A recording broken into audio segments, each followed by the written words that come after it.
દિલ્હીના મુખ્યમંત્રી અરવિંદ કેજરીવાલે નાગરિકતા સંશોધન કાયદાને લઈને કેન્દ્ર સરકાર અને ભારતીય જનતા પાર્ટી પર આકરા પ્રહારો કર્યા છે।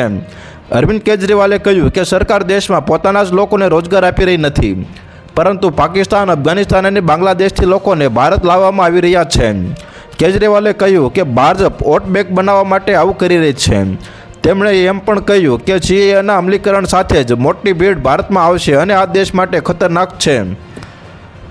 સીએએના અમલ પર વાંધો વ્યક્ત કરતા દિલ્હીના મુખ્યમંત્રી અરવિંદ કેજરીવાલે કહ્યું કે બીજી તરફ આપણા યુવાનો રોજગાર માટે ધક્કા ખાય છે અને સરકાર રોજગાર માટે ઉશ્કેલ શોધવાને બદલે સીએએની વાત કરી રહી છે। તેમણે વધુમાં કહ્યું કે હવે જો ભારત, પાકિસ્તાન અને બાંગ્લાદેશના લઘુમતીઓ ભારતીય નાગરિકતા લેવા માંગે છે તો તેઓને રોજગાર મળશે। કેન્દ્ર સરકાર અમારા બાળકોને રોજગાર આપી રહી નથી। તો હાલ અત્યાર માટે આટલું જ મિત્રો। ફરી મળીએ નવી અપડેટ સાથે। તે પહેલાં વિડીયોને લાઇક કરી ગુજરાત ટોપ ન્યૂઝ ચેનલને સબસ્ક્રાઇબ કરી દેજો અને પાછળ આવેલું બેલ આઇકન પણ દબાવી દેજો, જેથી તમને નવી નવી ખબરો મળતી રહે।